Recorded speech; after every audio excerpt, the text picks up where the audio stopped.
Ketika waktu keadaan sudah mendesak, saya sudah hamil, orang tua saya juga sudah keluarga pada waktu itu juga sudah kalang kabut, nggak tahu mau buat apa. Ternyata dari pihak keluarga mereka minta saya kalau mau menikah, baby harus masuk Islam. Pada waktu itu saya tidak punya pilihan. Jadi karena sebagai perempuan dalam posisi kondisi yang lemah, saya ya sudahlah, yang penting ada yang tanggung jawab gitu. Nah, setelah itu singkat cerita kita menikah dengan konflik dua keluarga, karena keluarga saya tidak setuju, tetapi karena kondisi dan keadaan dan mereka juga dari keluarga perempuan, untuk orang daerah di daerah timur lebih baik menikahkan gitu kan. Jadi saya menikah di umur 19 tahun, dan sebelum pernikahan itu ada ritual-ritual yang saya jalani, seperti saya harus diislamkan dulu, saya harus menyebutkan 2 kalimat syahadat ya. Dan seingat saya pada waktu itu saya diislamkan 2 kali. Yang pertama kali di rumah mantan suami saya, itu disaksikan oleh mantan suami saya sendiri bersama kakaknya. Kebetulan mantan suami saya ini adalah anak yatim piatu dan anak bungsu, jadi dia diurus oleh kakak-kakaknya. Lalu saya dimandikan, katanya harus dibersihkan dari kenajisan saya. Tetapi sekalipun saya anak bukan yang mengerti tentang agama, sebelum masuk Islam pun saya udah kayak, hati saya kayak, ini yakin nih mandi pakai air biasa aja lu udah bisa bersih dari kenajisan lu nih. Cuman karena waktu itu posisi daripada saya nggak dinikahin kan, ya udah saya nggak usah banyak bicara. Tapi ternyata setelah mereka diskusi dan lain-lain secara keluarga muslim mereka, katanya nggak sah, jadi saya harus diislamkan lagi. Sebelum menjelang 1 minggu sebelum pernikahan, saya diislamkan secara resmi katanya di Masjid Nurul Iman, Kota Kupang. Itu salah satu masjid besar di kota ini dan disaksikan banyak sekali orang. Jadi pada waktu itu saya masuk ke masjid dan saya kayak di satu rumah yang berbeda, dan saya kayak bilang, Tuhan, saya tahu saya itu kayak jarang ke gereja, tapi kayak gini ke akhir hidup saya sudah berpikir seperti itu. Ini masih 19 tahun loh Tuhan, bakalan menikah dan akhirnya saya harus pindah Islam ya. Kayak tidak pernah terfikirkan dalam kehidupan saya. Tetapi karena keadaan yang membuat saya harus berpindah, sehingga saya tetap menjalani posisi dan situasi pada waktu itu. Jadi saya pindah, saya menyebutkan 2 kalimat syahadat, dan benar-benar katanya waktu itu sudah sah.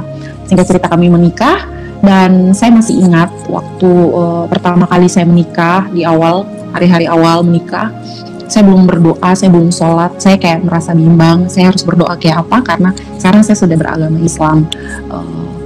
Lalu satu sore, kalau saya tidak salah ingat ya, mantan suami saya ngajakin sholat, dan saya bilang saya belum mengerti nih kayak gimana. Tapi akhirnya saya diberikan satu buku untuk panduan sholat.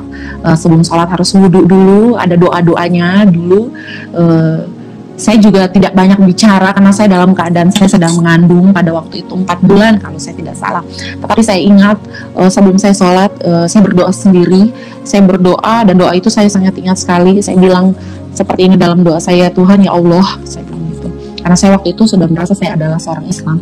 Saya bilang ya Allah, kalau seandainya Engkau benar-benar adalah Tuhan, Engkau benar-benar adalah yang maha kuasa yang harus saya sembah, maka jadikanlah rumah tangga saya ini rumah tangga yang baik, rumah tangga yang harmonis, tidak kayak neraka. Tapi kalau jalan yang saya pilih ini salah, maka tunjukkanlah kemahakuasaan-Mu. Jadi pada waktu itu saya berdoa itu, dan saya tidak pernah sangka kalau doa itu benar-benar menunjukkan arah dan jalan rumah tangga saya. Kehidupan saya bermula dari pernikahan saya. Di situ saya menjalani kehidupan pernikahan biasa. Satu kali saya ke tempat kerja. Kebetulan waktu itu saya bekerja di penerbangan. Suami saya juga, dia di Lion Air, saya di penerbangan lokal Transnusa Aviation Mandiri namanya. Saya ke tempat kerja, terus biasalah teman-teman di tempat kerja tuh selalu yang cie sekarang udah agama baru nih ya. Cuman kayak saya tidak ada sedikit kebanggaan, saya tidak ada sedikit yang saya senang, happy atau apa, tidak. Saya kayak jujur saya lebih kepada malu ya. Aduh, udah hamil di luar nikah, pindah agama pula, agama Islam lagi. Aduh, saya seperti itu kan. Jadi saya lebih kepada menutup diri saya. lebih kepada bergumul dengan hati saya sendiri. Tetapi mulai dari situ saya mulai mencari Tuhan. Anehnya waktu saya masih menjadi seorang Kristen, saya tidak mencari Tuhan. Ketika sudah menjadi Islam, saya mulai mencari Tuhan. Saya mulai beli buku renungan diam-diam. Saya mulai searching di Google tentang Tuhan itu seperti apa. Dan saya mulai baca-baca renungan harian Kristen sembunyi-sembunyi. Satu kali rumah tangga saya kita bertengkar ya, jadi agak ribut dalam rumah tangga kami karena saya ketahuan bahwa buku renungan saya lupa simpan di meja kantor saya pada waktu itu. Jadi buku itu saya selipin di tas dan ternyata ketahuan sama mantan suami saya. Dia tipe orang yang radikal, tapi radikal yang nggak ngerti gitu. Jadi ketika saya bertanya pun dia just beriman tapi tidak ngerti apa yang diimani gitu. Jadi kebetulan kita langsung bertengkar hebat, dan karena memang pernikahan masih muda dan sama-sama masih muda juga, jadi kita adalah KDRT di umur pernikahan saya yang ke-5 bulan. Waktu itu semua barang-barang saya dibuang, pakaian saya dibuang waktu itu karena saya ketahuan bahwa buku renungan yang saya baca diam-diam. Saya masih ingat dia marah saya dan mengatakan, kamu jangan bawa ikan busuk ke dalam rumah ini. Dari situ saya kayak, oh kok kamu bisa ngomong seperti ini gitu, ini loh agama orang. Saya waktu dalam hatinya kayak gitu. Tapi waktu itu saya minta pulang ke orang tua saya, dan orang tua saya jemput karena kita kan masih labil sekali ya, masih anak, masih remaja, menikah juga dengan keadaan konflik. Jadi orang tua saya jemput, saya pulang, lalu di kamar saya di rumah orang tua saya menangis dan saya kayak menyesal sekali. Itu penyesalan pertama yang saya rasakan. Kenapa? Pertama karena kehidupan saya sebelum menikah itu terlalu bebas. Kehidupan saya sebelum menikah itu terlalu tidak mementingkan Tuhan itu kayak apa. Tetapi setelah menjauh dari Tuhan baru rasa rindu kepengen tahu Tuhan itu seperti apa. Jadi ada satu Alkitab kecil, Alkitab remaja waktu punya saya, yang biasa saya bawa ke gereja dulu, cuman karena Alkitabnya tidak pernah dibaca, jadi nempel-nempel gitu, jadi jarang terbuka. Singkat cerita, saya menangis sekali, saya sangat sedih dan saya merasa, Tuhan saya udah jauh sekali nih Tuhan, gimana sudah caranya saya bisa kembali. Lalu saya buka acak. Kalau saya tidak salah ingat di situ saya menemukan di 2 Korintus berapa gitu, saya lupa, mohon maaf. Yang jelas di situ inti firmannya mengatakan bahwa pasangan berbeda iman itu seperti terang tidak bisa bersatu dengan gelap. Jadi dari situ saya yang benar-benar kayak merasa firman Tuhan tuh punya kuasa ya. Jadi saya menangis dan saya bilang, Tuhan kayak gimana nih rumah tangga saya baru menikah 1-2 bulan nih kan. Akhirnya karena sudah tidak bisa mundur, karena sudah menjadi seorang istri dan akan melahirkan, jadi suami saya beberapa hari kemudian dijemput dan kita menjalani kehidupan rumah tangga seperti biasa sampai saya melahirkan anak saya laki-laki. Dan ketika saya setelah melahirkan, kebetulan waktu itu saya melahirkannya operasi ya, jadi saya nggak tahu lagi anak ini dikasih nama apa karena kesepakatan saya dengan suami saya pada waktu itu lain, dan ternyata ketika saya pulang aktenya bentuknya lain.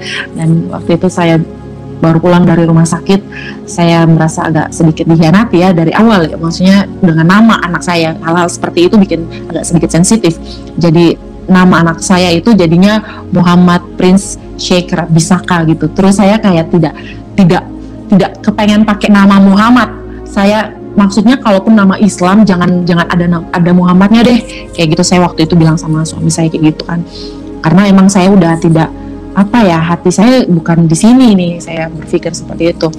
Jadi saya tetap menjalankan kehidupan saya. Tetapi memang benar ya, kehidupan di luar Yesus itu sangat berbeda.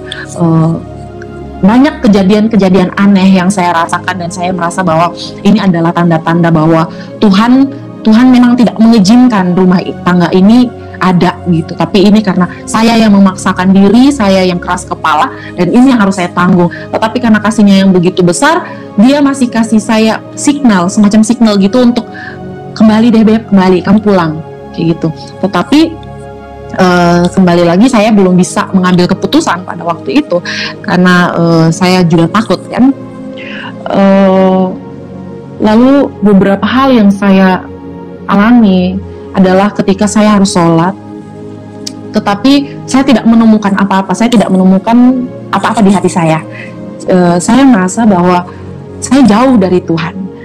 Saya harus sholat 5 kali sehari, tetapi saya merasa jauh dari Tuhan. Saya merasa kok Tuhan juga jauh dari saya. Bagaimana saya harus menjangkaunya?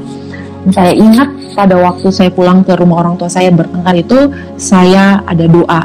Saya bilang, Tuhan, ini kalau memang saya pernikahannya seperti ini, saya mau kembali sama Tuhan Yesus. Tapi izinin saya berdoa kepada Tuhan Yesus, cuman caranya cara Islam. Itu masih di luar pemikiran saya ya, maksudnya masih yang belum mengerti apa-apa tentang Tuhan. Dan setiap kali sholat, saya berdoa kepada Tuhan Yesus. Saya berdoa Bapa kami, saya berdoa, saya minta tolong Tuhan bantu saya, Tuhan tolong saya bagaimana ini. Dan saya selalu sholat berdoa sama suami saya, mantan suami saya pada waktu itu. Dia imam, saya makmum. Kita menjalankannya itu, walaupun kadang-kadang saya juga agak sedikit melawan ya, kayak berat karena memang harus bangun pagi-pagi berdoa, terus harus sholat, terus kalau kotor sedikit ya itu hal-hal seperti itu yang saya kayak tidak masuk di akal gitu. Sampai suatu kali suami saya tuh mengajarkan saya bahwa kamu kalau berdoa, kalau bisa kamu baca aja ayat-ayat Al-Quran. Saya bilang, terus saya tanya balik ke mantan suami saya pada waktu itu, memangnya lu sendiri hafal, bisa baca, itu kan huruf Arabik ya, huruf Arab, apakah kamu bisa?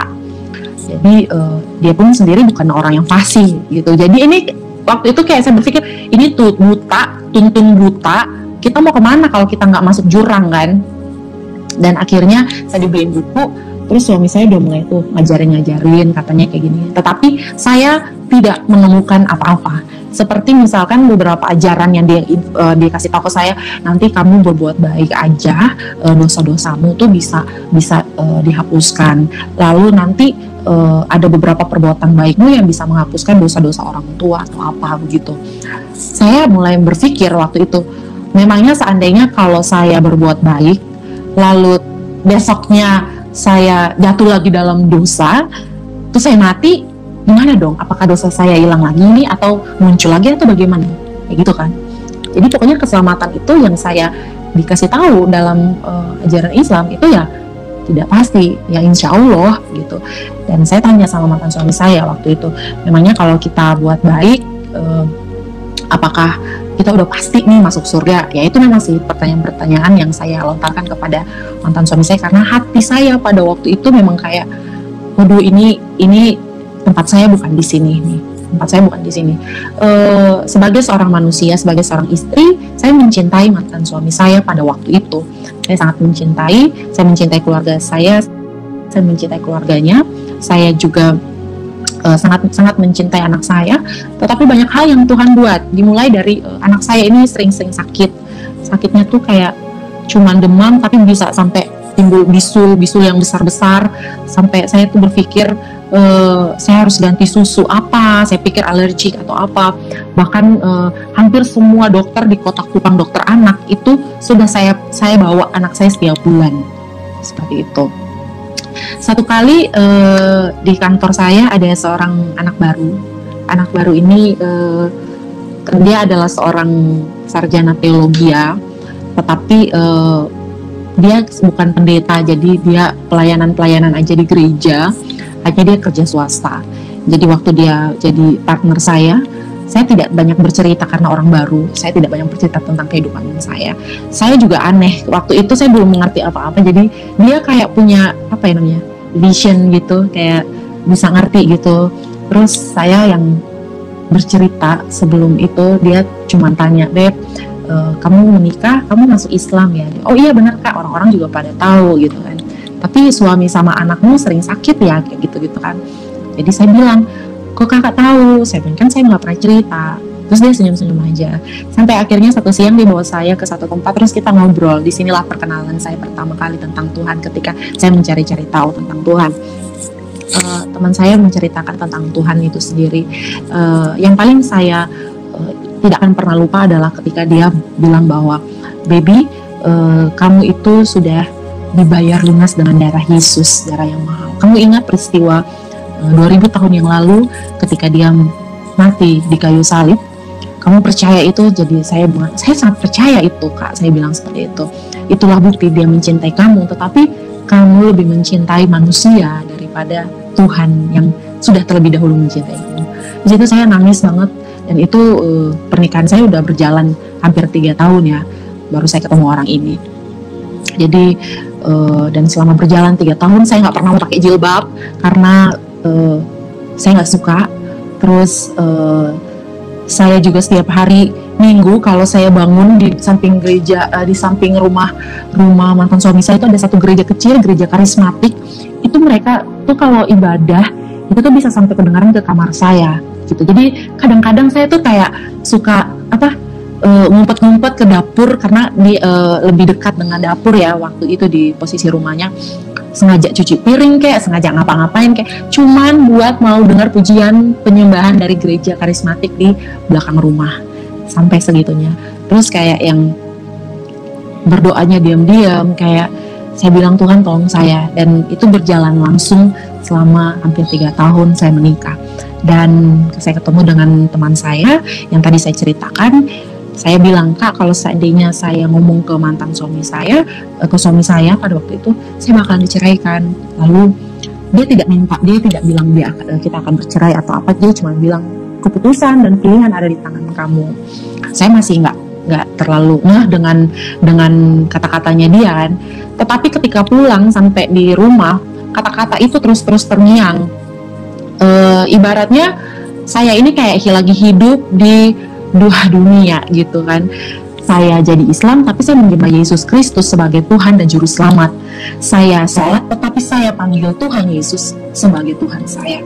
Saya seorang Islam di KTP tetapi hati dan pikiran saya benar-benar kepada Tuhan Yesus Kristus. Dan kalau di Kupang ini kan mayoritas Kristen, jadi kalau kita jalan kemana-mana itu banyak banget lagu-lagu rohani dari rumah-rumah orang, atau kalau dari toko-toko kecil di sini udah, apalagi Natal itu pasti udah, itu saya udah rindu banget tuh. Cuman saya nggak berani ngomong karena mantan suami saya pada waktu itu juga tipe orang yang sangat keras, jadi saya takut gitu kan. Dan saya benar-benar bergumul dengan Tuhan. Saya tanya terus sama Tuhan. Saya bilang, Tuhan, ini udah 3 tahun pernikahan saya, dan di tahun kedua dan mau menjelang tahun ketiga itu rumah tangga saya udah mulai baik-baik aja tuh. Rumah tangga yang di awal 1 tahun awal itu kita sering bertengkar, kita karena masa transisi masih saling mengenal. Tetapi di tahun-tahun kedua, tahun-tahun ketiga kita udah mulai saling memahami, saling mengerti. Dan saya pada waktu itu benar-benar saya mencintai orang ini, tetapi kok saya nggak bahagia gitu. Bukan ya, lebih kepada saya tidak ada sukacita, saya tidak ada kedamaian. Kok saya malah kayak takut gitu, ada ketakutan bahwa nanti lu mati kemana nih gitu kan. Karena suami saya tuh selalu doktrin saya, ntar kalau lu mati, kalau kita mati, orang Islam meninggal itu ditanya Tuhanmu siapa, nabimu siapa. Terus saya tanya, terus nanti jawabnya apa kayak gitu kan. Oh ya, nanti kalau ditanya sama malaikat maut atau apa gitu kan, pokoknya serem deh cerita-cerita setelah kematian itu. Jadi saya kayak, aduh, terus nanti gimana dong saya pikir kayak gitu dalam hati saya. Jadi saya dikasih tahu, nanti kalau ditanya sama malaikat maut, kamu harus jawab Tuhanmu siapa, Allah, nabimu siapa, Muhammad, kayak gitu-gitu. Nah, saya kan kayak belum tahu sejarah tentang Islam, saya belum mengenal Muhammad, saya yang saya tahu ya nabi terakhir ya cuman Yesus Kristus Tuhan, dan dia adalah Tuhan yang datang ke dunia, udah itu aja gitu. Cuman saya nggak berani ngomong gitu, saya nggak berani yang banyak bicara sama suami saya pada waktu itu kan, karena saya juga takut. Jadi saya hidup dalam ketakutan, takut ngomong ke suami saya yang adalah orang paling dekat saya tentang ketakutan saya karena tidak akan sinkron. Tapi takut juga nih sama Tuhan, saya juga takut gitu. Sampai karena teman saya yang di tempat kerja ini, anak baru ini, dia selalu mencecar saya kayak, baby kamu harus gini. Jadi dia setiap hari itu selalu ngomong firman ke saya, dan disitulah saya merasa bahwa kuasa firman Tuhan itu sangat dahsyat.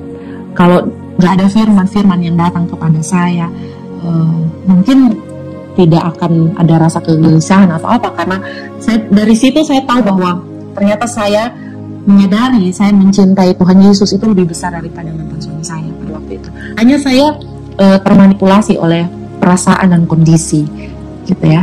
Jadi saya bergumul terus sampai pada satu kali saya bilang sama Tuhan, Tuhan, saya mau ngomong sama mantan suami saya mau ngomong sama suami saya mau bilang, Tuhan, tolong bantu saya gimana caranya saya mau menyatakan tentang iman saya, tentang perasaan saya selama ini kepada dia. Tapi saya takut nih Tuhan, saya bilang kayak gitu kan.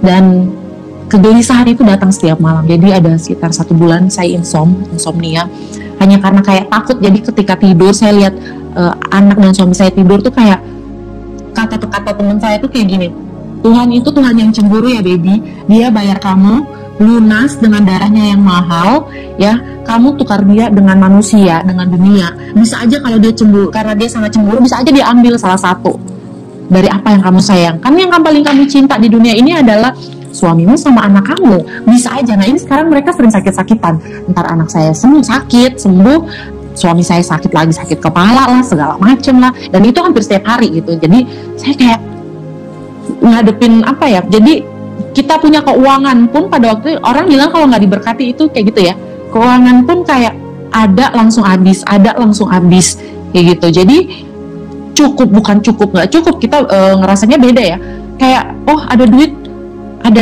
habis di dokter, ada duit habis di rumah sakit, ada duit habis di untuk pengobatan doang, padahal nggak tahu nih sakitnya apa anak saya nih gitu kan. Tiap malam saya harus bangun kayak bersihin nanah dari bisul-bisulnya. Nah, anak ini kan baru di bawah setahun udah di bawah 1 tahun sampai 2 tahun tuh ngalamin itu terus gitu kan. Jadi saya kayak bilang sampai segala macam vitamin dan lain-lain saya udah kasih minum tapi sama aja gitu. Jadi saya bilang ke suami saya, ini kita kenapa gitu kan, tapi dia yang ya tidak mau terlalu tahu ya, palingan ya sudah anak-anaknya anak-anak sakit kayak gitu-gitu kan. Tetapi saya malah terngiang-ngiang dengan kata-kata dari teman saya ini, takutnya Tuhan cemburu terus ambil salah satu, gimana dong. Dan itu bikin saya nggak tidur hampir 1 bulan, maksudnya saya insomnia. Jadi saya berpikir jam 5 pagi, saya mau jam 6 pagi nggak bisa tidur, tapi saya harus bekerja lagi dan lain sebagainya. Sampai akhirnya saya bilang, Tuhan, saya nggak bisa kayak gini terus. Dan yang paling bikin saya takut adalah ketika saya dapat mimpi itu saya meninggal, karena dalam alam sadar saya pun saya takut kalau saya mati ini bakalan kemana nih. Ntar kalau ditanya sama malaikat maut saya mau jawab apa, sedangkan sama hidup saya sholat tapi saya berdoanya kepada Tuhan Yesus, saya sholat tapi saya berdoanya Bapa kami gitu kan, karena saya percaya bahwa Tuhan saya ya Tuhan Yesus gitu. Walaupun sebelum saya masuk Islam saya bukan orang yang taat gitu, tetapi setelah masuk Islam Tuhan menunjukkan bahwa lu akan cari saya gitu. Tuhan kayak kasih tahu nih, nanti kalau kamu masuk Islam nih kamu akan cari saya kayak gitu. Dan ketika saya bermimpi itu memang mimpinya agak menyeramkan ya menurut saya, dan saya tidak akan pernah lupa mimpi itu. Jadi saya mimpi saya meninggal, lalu roh saya tuh keluar dari jasad saya, tapi bisa di pinggir peti. Herannya tuh gini, waktu itu saya keramaian, terus kok ada peti gitu kan, kok ada peti, kan saya orang Islam gitu kan. Ternyata di dalam peti itu ada tubuh saya, cuman masalahnya tubuh saya itu dikafani, cuman hanya setengah sini aja.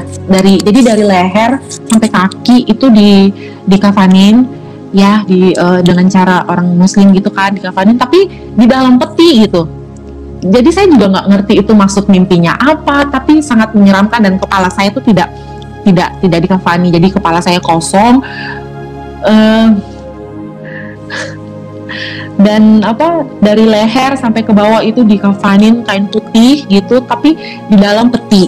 Dan saya kayak, Tuhan, saya takut banget, dan saya sangat takut. Dan dari situ saya kayak, aduh, tidak bisa nih saya hidup kayak gini, hidup dalam ketakutan, hidup dalam kemunafikan dan kepura-puraan itu sangat tidak enak. Dan selama 3 tahun itu saya ngalamin itu, saya jalanin itu semua. Dan 1 tahun belakangan sama menikah itu lebih parah gitu. Saya sampai kurus, saya gara-gara saking kepikirannya. Suami saya tanya, kamu sakit atau apa? Saya bilang tidak, karena saya tidak berani bicara. Dan akhirnya saya bicara sama teman saya, dia cuma bilang, kamu harus berani dobrak pintu yang ada di depan kamu harus berani ngomong gitu kan.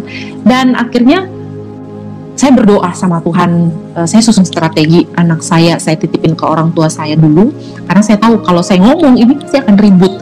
Kalau saya ngomong, saya takut banget diceraiin gitu. Pokoknya saya takut banget diceraikan. Saya hidupnya gimana kalau saya bercerai, gitu kan.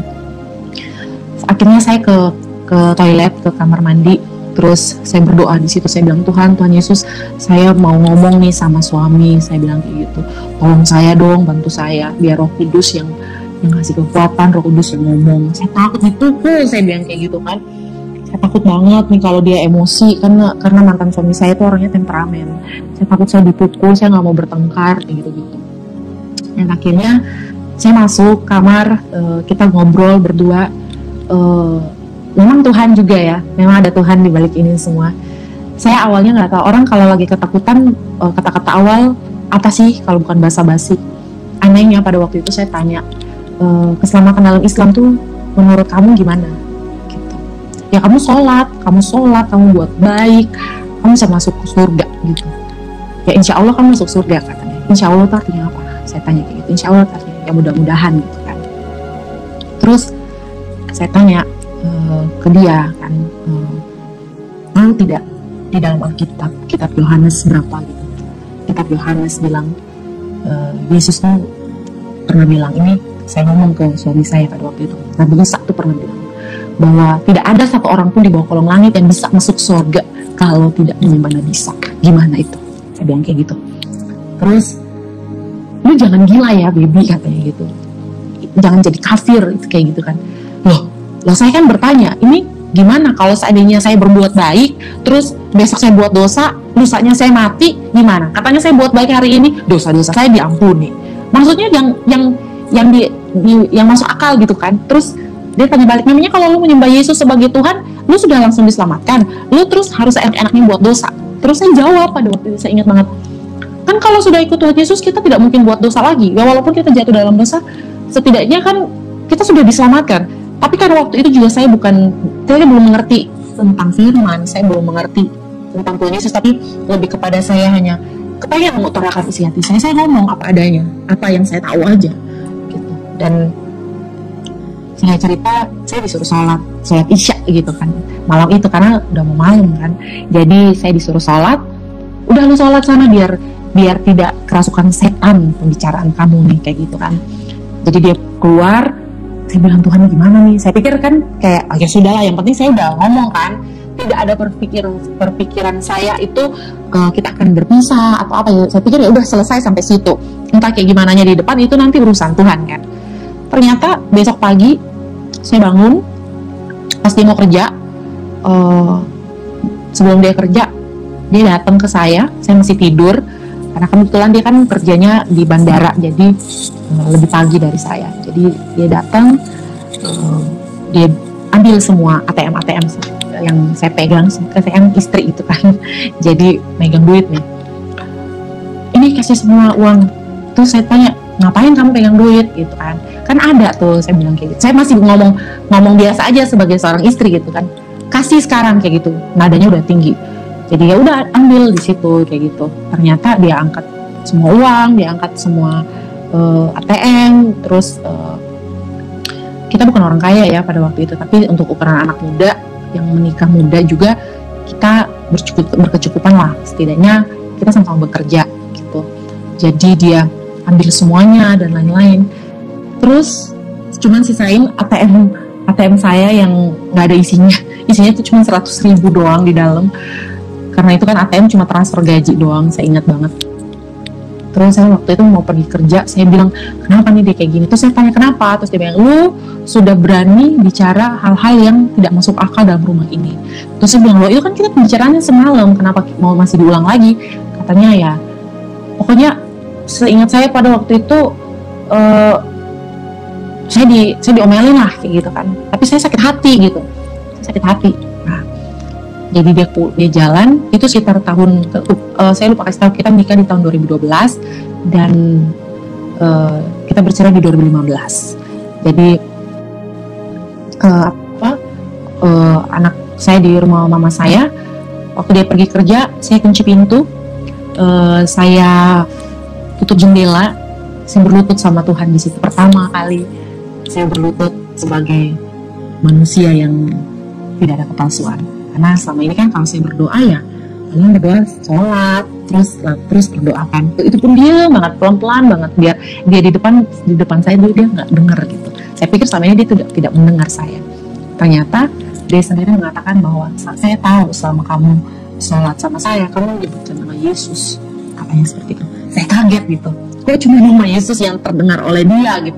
Padahal saya udah bener-bener yang kayak kalau sholat tuh saya kayak gini kan, kayak di belakang gitu. Nah akhirnya saya berlutut di situ, saya nangis sama Tuhan. Saya bilang, Tuhan, oke, saya pulang, saya bilang gitu. Saya kembali sama Tuhan. Rumah tangga saya mau kayak apapun ke depannya saya serahkan sama Tuhan. Saya takut Tuhan, saya bilang kayak gitu. Saya takut, pikiran saya udah ke depan tuh. Saya takut saya diceraiin dan lain sebagainya. Tetapi entah kenapa pada siang hari itu tuh ada kekuatan. Kekuatannya itu kayak bikin saya tuh kayak lebih kuat berdiri setelah saya berlutut, setelah saya berdoa, bikin saya kayak oke, lu harus jalani ini sudah, karena lu sudah berani memproklamirkan, mendeklarasikan iman lu kepada Yesus Kristus di depan suamimu yang tidak percaya Yesus Kristus sebagai Tuhan gitu. Dan akhirnya saya pulang ke rumah orang tua saya naik ojek. Lalu saya ya udahlah, karena ada uang 100.000 di ATM waktu itu saya ambil, tapi saya kayak mau pakai cuman kayak udah pakai beli Alkitab aja gitu. Saya ke Gramedia, saya beli Alkitab yang murah-murah aja. Pertama kali saya beli Alkitab dalam hidup saya pada waktu itu, dan Alkitab itu masih ada. Kenapa pertama kali? Karena yang pertama menurut saya waktu saya belum menikah kan saya terlalu bebas, terus udah ada Alkitab yang dikasih dari orang tua, kayak dari oma saya kayak gitu. Tetapi waktu saya bercerai, saya kembali, saya beli Alkitab itu dengan uang yang ada, uang yang tersisa. Terus saya pakai baca Alkitab mulai dari kitab Kejadian sampai kitab Wahyu. Dan di situ saya pulang, mantan suami saya beberapa hari kemudian dia jemput. Mungkin dia berpikir kita hanya pertengkaran biasa, tapi entah kenapa pada waktu itu saya sudah tidak mau pulang dengan dia. Saya tidak mau pulang ke rumah tangga kita. Saya cuma bilang, kalau saya pulang, izinin saya menyembah Tuhan Yesus sebagai Tuhan. Saya cuma bilang, izinin saya kembali ke agama saya, Kristen. Terus dia bilang, kita tidak bisa menikah beda agama. Kita tidak bisa menjalankan pernikahan ini beda agama, karena itu adalah perzinahan dalam Islam. Jadi karena saya juga belum mengerti, bisa kok, yang penting jangan cerai. Terus dia pulang, saya nggak tahu ternyata dia sudah tidak pernah datang jemput saya lagi, karena jemput, tapi saya nggak mau pulang. Orang tua saya juga bertanya terus, apakah kamu sudah yakin? Saya bilang saya yakin. Nah, saya pikir saya tidak akan diceraikan. Ternyata 1 bulan kemudian dia kasih tahu saya bahwa dia sudah gugat saya di pengadilan agama. Saya waktu itu saya berpikir, yakin nih kayak gitu kan, yakin nih kayak gitu. Ternyata benar tuh. Waktu saya di tempat kerja, saya lagi kerja, saya dicari sama orang pengadilan agama dan saya dikasih surat-surat gugatan. Ketika itu saya merasa sedikit terganggu ya. Ketika saya berpisah dengan suami saya dalam keadaan kita belum bercerai, memang ada rasa sakit, rasa sebagai manusia ada ya. Saya sangat sakit sekali, kayak kita sedang di rumah tangga yang baik-baik saja, orang bahasa kerennya ditinggal pas lagi sayang-sayangnya gitu kan. Terus saya berusaha mendekatkan diri kepada Tuhan. Saya benar-benar mencari Tuhan gitu. Saya benar-benar yang kayak haus gitu, saya kayak lapar gitu, kayak akan firman Tuhan, kayak Tuhan tuh apa sih gitu, kok bisa sih? Yang saya tahu Tuhan Yesus tuh Tuhan yang bisa buat mujizat, orang mati bangkit, orang lumpuh berjalan, orang buta melihat, kayak gitu-gitu. Jadi karena pemahaman saya pada waktu itu ya sudah, Tuhan Yesus tuh Tuhan yang bisa buat mujizat. Nah, saya berdoa, saya bilang, Tuhan saya nggak mau cerai ini, saya bilang kayak gitu, entah jadi janda dong, saya bilang kayak gitu. Pokoknya saya datang karena dia Bapa, saya datang ke dia itu sebagai anak gitu. Dan saya membangun hubungan pribadi dengan Tuhan tiap 4 jam. Jadi 4 jam saya mulai biasakan waktu doa. Saya mulai benar-benar yang berlutut sampai lutut saya benar-benar hitam. Karena saya di hadapan Tuhan, saya sampai tidak bisa berkata apa-apa. Saya cuma bisa menangis dan menangis karena benar-benar perceraian itu tuh tidak enak. Ketika saya harus menghadapi itu, ketika saya baca lagi gugatan demi gugatan, itu bikin saya lebih menusuk saya ya, kayak Tuhan ini ikut Tuhan tuh kayak gini ya, ini ya kayak gitu. Tetapi ada kekuatan aja gitu.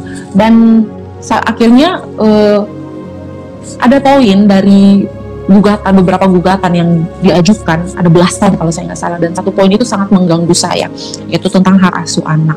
Di situ ada poin saya bener-bener yang kayak saya lihat, terus di situ katanya kalau ibu yang murtad itu tidak berhak atas hak asuh anak. Saya sangat-sangat takut pada waktu itu, dan saya seperti yang, Tuhan ini gimana dong, izinin saya kembali sama Tuhan Yesus, tapi saya mau bawa anak saya, izinin saya bawa anak saya, tapi gimana caranya, ini saya bakalan kalah telak nih. Nah, pada waktu itu saya ke pengadilan, dan saya udah mulai mempersiapkan hati dan diri saya untuk menjadi seorang single parent. Ya, saya udah mulai mempersiapkan diri, karena saya tahu ini udah sampai di pengadilan nih, rumah tangga saya udah sampai di pengadilan. Kalau saya mundur, dia masih suami saya masih bilang gini, kalau kamu mau kembali, kita masih bisa kembali, kita masih bisa bina rumah tangga Islam. Saya bilang saya mau kembali, tetapi saya tidak bisa melanggar komitmen saya dengan Tuhan Yesus. Saya bilang seperti itu. Tapi kita ini menikah, baby, kita punya komitmen lebih tinggi dari itu. Entah kenapa pada waktu itu, walaupun saya rasa sakit banget karena saya harus bercerai, tapi kok kayak saya tidak bisa membatalkan komitmen saya sama Tuhan untuk saya kembali gitu. Kayak saya, ya udahlah, saya kan udah serahin semua nih sama Tuhan. Saya udah serahin rumah tangga saya nih sama Tuhan. Berarti udah dia yang ngurus. Tapi kok selama perjalanan ke sananya itu kok sakit ya gitu. Saya sampai benar-benar sakit, yang merasa sakit hati, yang benar-benar sangat sakit, karena otomatis konflik keluarga itu pasti ada. Saya dicerca, saya dicuci maki, segala macam, dicaci dan lain sebagainya. Saya disumpah serapah karena dianggap meninggalkan Islam. Tetapi saya bilang kepada diri saya sendiri bahwa setidaknya saya jujur gitu. Saya tidak membohongi kalian lebih lama gitu, karena ini iman saya.